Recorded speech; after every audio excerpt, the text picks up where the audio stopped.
One of the things that keeps men in poverty is sin. And That most people keeps men in poverty is sin. Yes.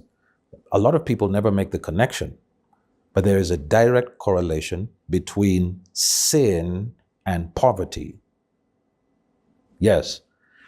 A sinful man, let's say a sinful man who likes to sleep around, he has no idea. Every time he sleeps with another woman, he's dividing his inheritance with her spiritually. Because as far as the spirit realm is concerned, it has laws.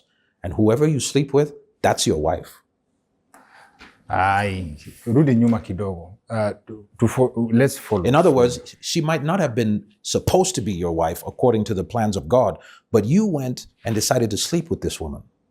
So now, as far as the spirit realm is concerned, you and her have entered into a covenant, because sex is a covenant. It's not pleasure.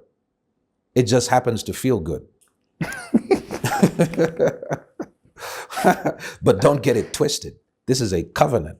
This is a contract, and it is forever, forever, ever, ever. Okay? So every time you sleep with this person, you've just entered into a covenant with this person, a contract. And that contract has fine print. Her family is supposed to be your family. Your family is supposed to be her family. There was honor in those days, because before you slept with a woman, you made her your wife. You know what I mean? You paid dowry to her father. That's why there was a whole process before you married a woman. There was a dowry to be paid. There was negotiations to be entered into. These were the Jewish ways of operating. And it's amazing how African these ways of operating are, because we still paid dowry.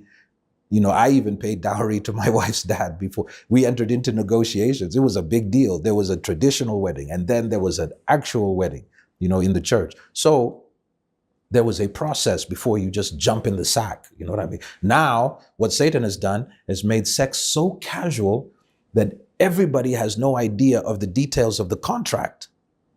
So the generational curses from this woman's life can transfer into your life. The generational curses in your life can transfer into her life. No. And now you guys are not, you don't even know what's holding you. And the scripture says you are holden by the cords of your sin, because you signed a contract without reading the details.